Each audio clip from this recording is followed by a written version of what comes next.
The Bible actually lists some characteristics about him. It says that I have seen the son of the Bethlehemite, who is skillful in play, a mighty man of valor, a man of war, prudent in speech, and he's handsome too. Okay? And I tell people all the time, and I especially tell women, that means every talent you have, use. Whether it's looks, whatever it is, you're given those talents for a reason, and use them to the best of your ability. And so David could have said, okay, I'm the weak one, I'm the young one, I'm worthless, everybody's better than me, there's no way I can be king. But he chose a different label, and he chose the label of his talents. If you see here, this isn't talking about his weaknesses, and we all have weaknesses. We all have things we don't do well. There's things we wish we could change about ourselves. We all have weaknesses. And like I said, in our culture, unfortunately, what we do is focus on those. If you're in school and you're in math and you do poor in math and you do great in science, again, the focus is on you doing poor in math instead of you doing great in science. But what if we took that student and really focused on them doing great in science instead of focusing on trying to get them to be just a little bit better in math? How do we know that wouldn't be the student that would one day cure cancer? So it's about finding your talents, your abilities, and your strengths, and you all have them. Every one of you. You have several. With the graduate class that I teach at Concordia University, I teach leadership. And I teach from the business, from education. It's more of an organizational type leadership, so they come from all different fields, and these are people that a lot of them are older than me. And the first thing I have them do is something called a Strength Finders test. And it's an online assessment that helps you determine what are some of your top leadership strengths. And I took the test several years ago, and two of my top ones are maximizer and achiever. And it was very fitting because that's what I do. Every day when I wake up, I try to make the most of every day. How can I maximize my time? How can I maximize my talent? And how can I be successful? In college, and every class that I took, and every test that I took, and some of you guys may be able to relate to this, I always wanted to be the first one done, and I wanted to make the highest grade.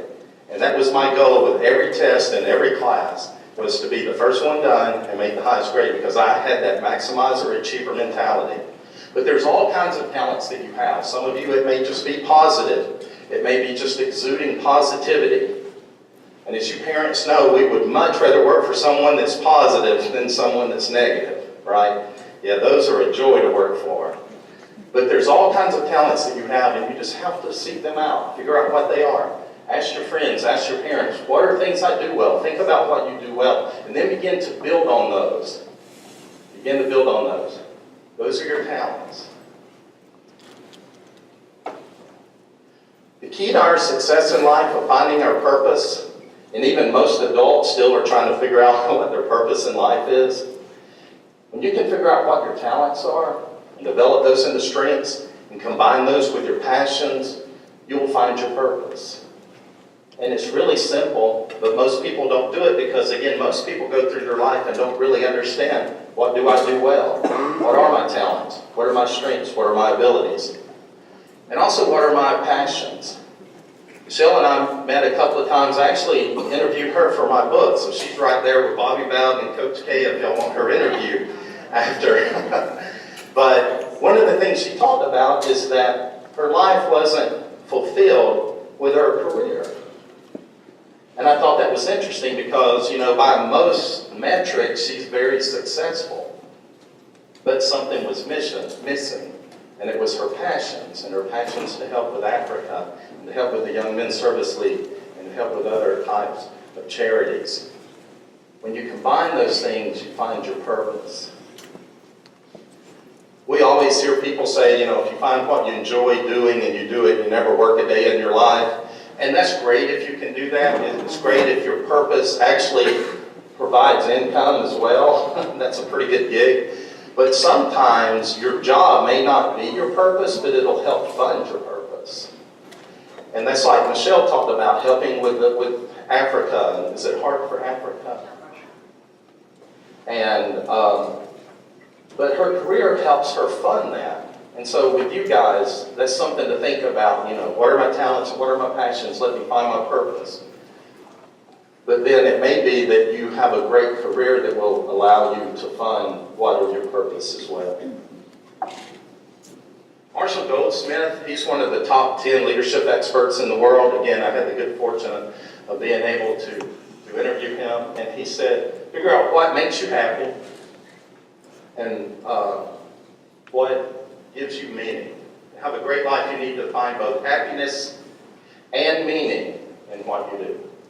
And he went on to elaborate on that a little more about, you can be happy but unfulfilled because you don't have meaning in your life, or you could just have meaning in your life doing something but not be totally happy and fulfilled too. And so you have to be able to find the two. But that's so important. And when you find that purpose, it really does allow you to look beyond yourself, as you guys are doing with the youth league. There was a mom that had trouble getting her son up every morning. And she'll go in there and yell and scream, and they would go through this whole process. You teachers will enjoy this. And so she'll go in, turn on the light, get up, get up. So every morning it was just a struggle. So finally one morning she said, I've had it. You're getting up, you're going to school, no questions, no more arguing. And he's like, no. He said, I hate school. He goes, none of the students like me. He goes, the teachers make fun of me. He's like, I'm not going to school. He said, give me one good reason why I should go to school. And she said, well, I'll give you two good reasons. She said, number one, school's important, you should go. Number two, you're the principal of the school. Some of you will get that in a minute. But that is not someone that was being the best they could be. That was not someone that was being world class. And finally, that third leg is about giving. It's about servant leadership, which is something you guys are learning about now. And it's about otherness. It's not so much about yourself. You want to do well, your parents want you to be successful, but they also want you to make an impact. I love the word community that Michelle said earlier, because that's really what it's all about. Is your existence an improvement on the people around you? Is your existence an improvement in the community? Do you help others improve their station in life? Because that is when we are ultimately successful. As parents, and this is one of the things I talk about with leadership, is most people deal in transactional leadership, even CEOs of corporations, because I speak to them too. I speak to businesses, I speak to CEO groups. And one of the things is we often live in what's called transactional leadership. It's the reward versus punishment. You do good, you get paid. You don't do well, you suffer the consequences. And that is a very lacking leadership style. But servant leadership is the one, out of all the individuals that I interviewed from all over the globe, they were from the UK, Australia, all over, every one of them saw themselves as a servant leader because they were focused on helping their employees and their people be the best that they could be. And they knew if their employees were the best they could be, then no matter what the business, no matter what the organization, that they were going to be successful. And so it really is about serving others. It's about helping others improve their lot in life.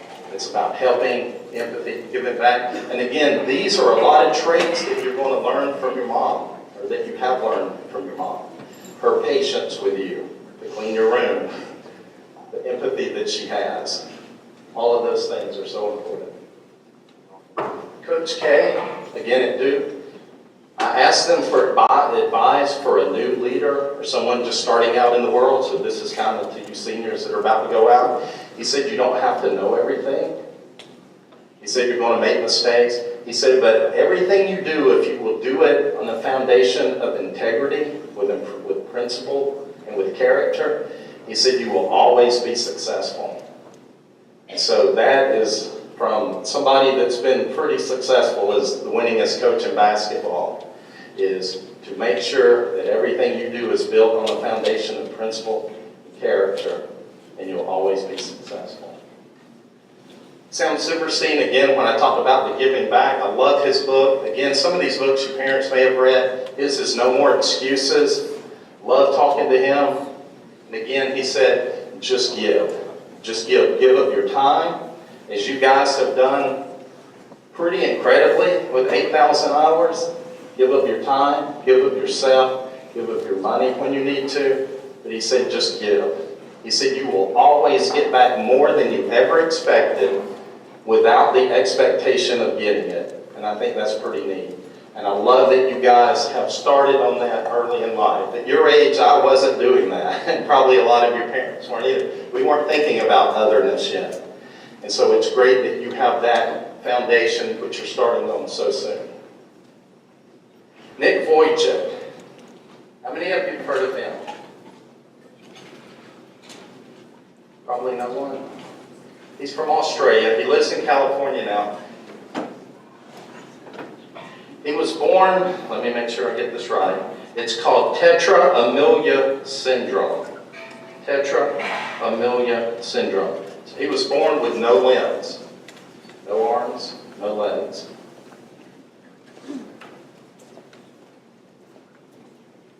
This is someone that probably had labeled themselves pretty poorly.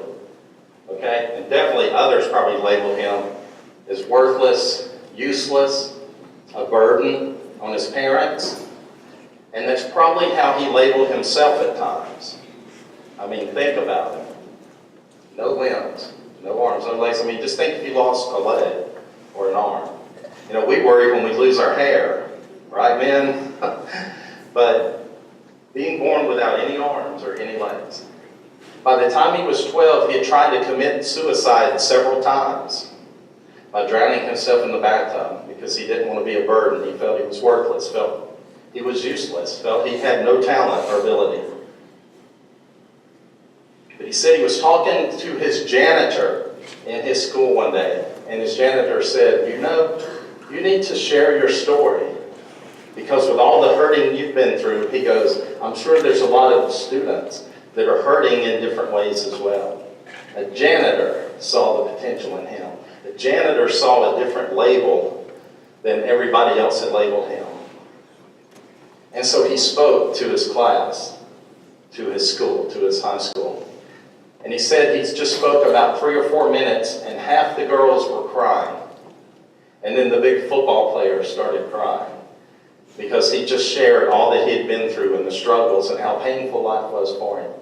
And they shared in that because several came up to him. He couldn't even finish the speech because they were just wanting to hug him and tell him that how brave he was and how that they were going through several things on their own.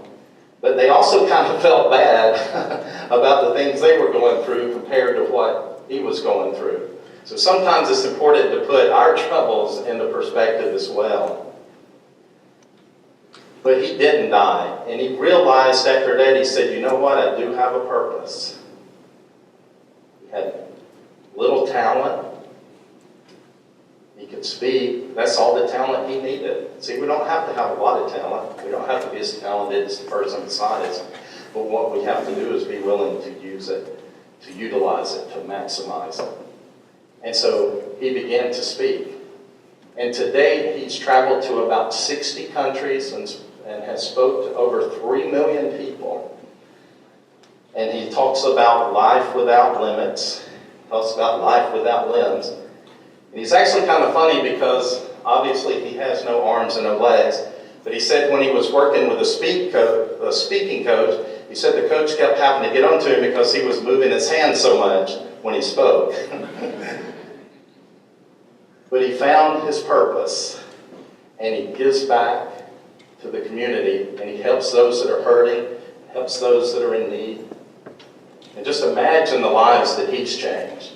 And it's the same with you guys. Y'all may have fed some children, y'all may have taken some handicapped children to a game or to a movie, but you really don't know how much you may have impacted their life.